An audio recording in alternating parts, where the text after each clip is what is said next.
Central Europe, northern Lower Saxony, work in a heather skep apiary during the prime swarming period.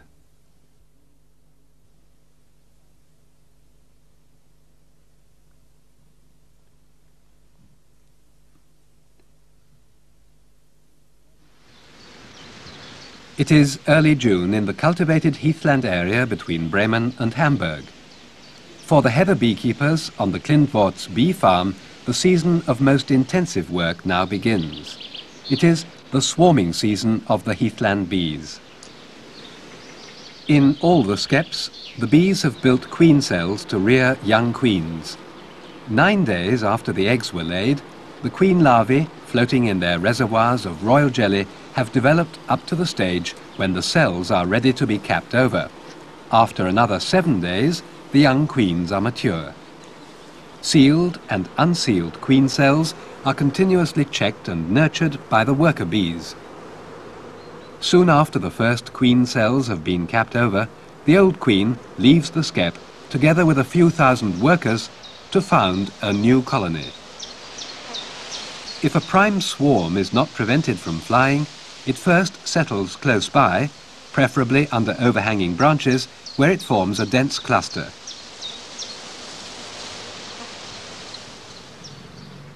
From dawn till dusk, as long as the sun lures the bees out, head beekeeper Georg Klintwort and his assistants watch the stocks that are ready to swarm and have been brought back from the outstands to the house apiary. To avoid losing bees, the prime swarms have to be caught directly on leaving the skep.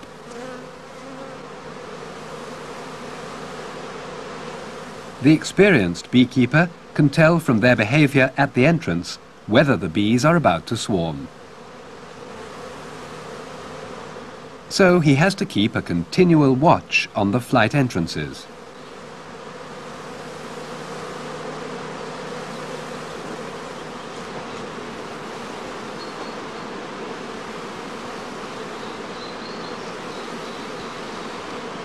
He can confirm his suspicions by taking a look inside the skep.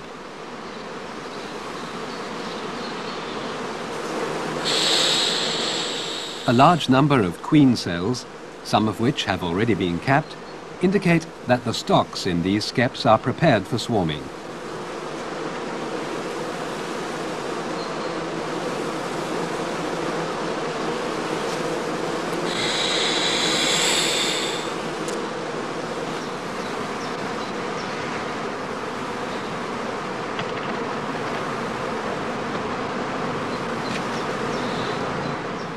If the bees are restless and tend to run back and forth in the beeways, this is an imminent sign of swarming.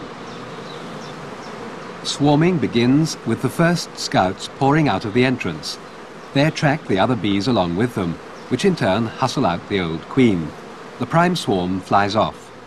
This is the moment for the beekeeper to intervene. By spreading a swarm-catching bag over the flight entrance, he can prevent the prime swarm from flying away. He uses earth to close a gap, which the bees might use as an emergency exit.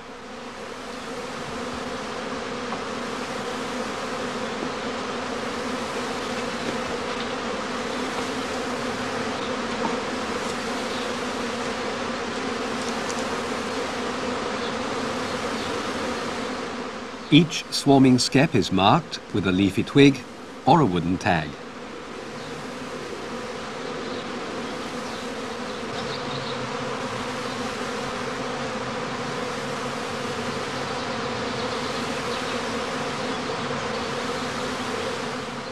The swarm catchers have been made by the beekeepers themselves. The bees are encouraged to enter the bag by raising it slightly above the level of the flight entrance. Otherwise, there is danger of the bees withdrawing into the skep again.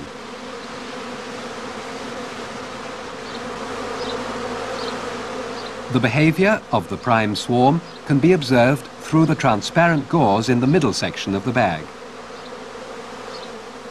Also, the humming of the emerging bees is a good indicator of the progress of swarming.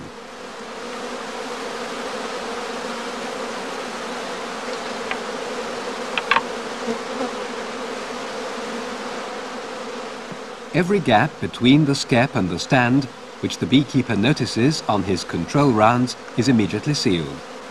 It's usually sufficient to surround the base with a cord.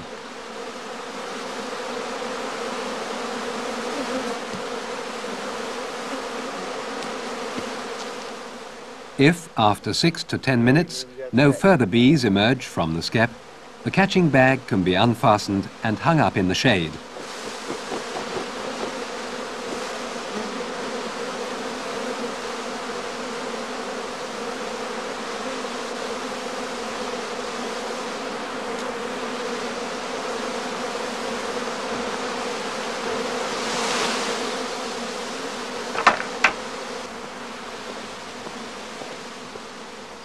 Under the shade of the shed roof, the bees gradually calm down.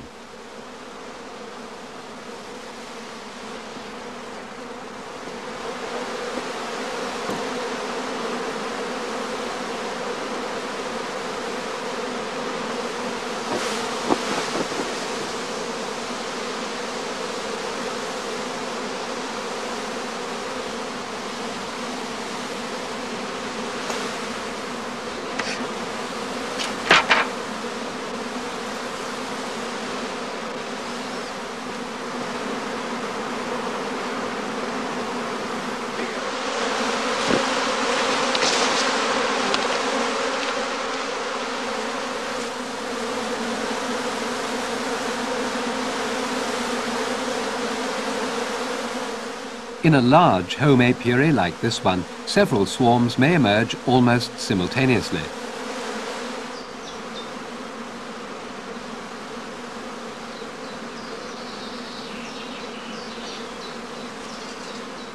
The experienced eye of the beekeeper can detect the first signs of swarming even at some distance and distinguish them from the customary warm weather activity at the flight entrance.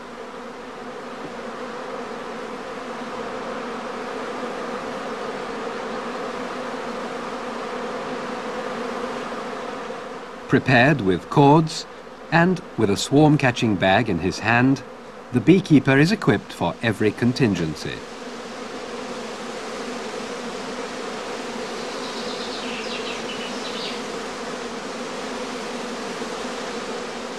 Warm, sunny days and humid weather in particular encourage the bees to swarm.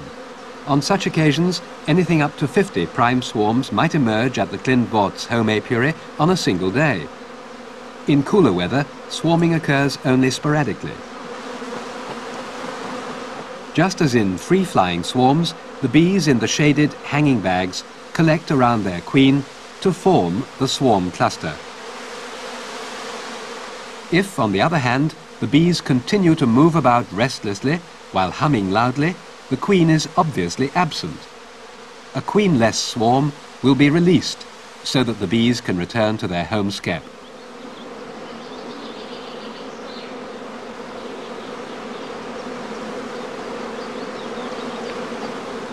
For 2 or 3 weeks, the beekeepers at the home apiary are on their feet all day, preventing the prime swarms from escaping.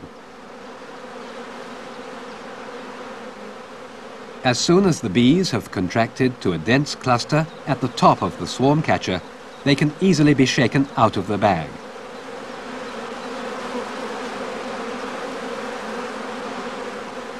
During the course of each swarming day, the prime swarms are packed in travelling boxes.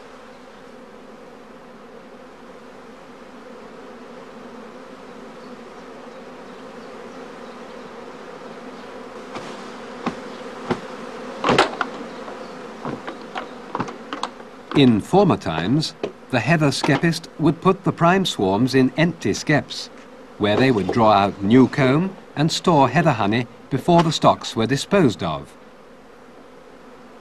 They would not keep a prime swarm stock with its old queen over the winter.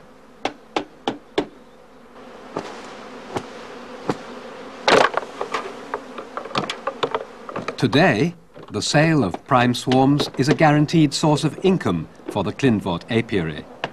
Hive apiarists from as far afield as South Germany have already placed orders for swarms to upgrade their stocks. One prime swarm can provide them with anything from 2.5 to 4 pounds of bees. The same evening, the travelling boxes, provided with bee candy, are sent for dispatch by rail.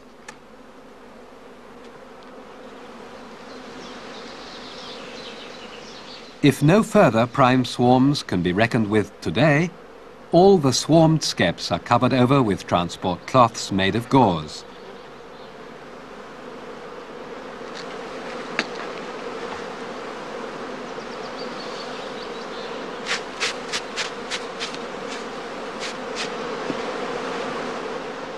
The flight entrances are left open until the evening, when the skeps are taken to the nearby outstand at Marshhorst, where the beekeeper waits for the second swarms, or casts, to emerge from the skeps.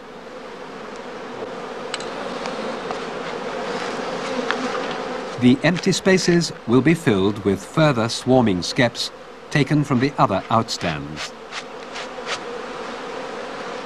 Depending on the number of overwintered stocks, the Klindvoort bee farm can reckon with anything up to 700 prime swarms in a given swarming season. To encourage swarming, all the other stocks in the home apiary are fed with sugar syrup, which in the old days used to be laced with a little spirits. This is because only well-fed bees are prepared to go swarming.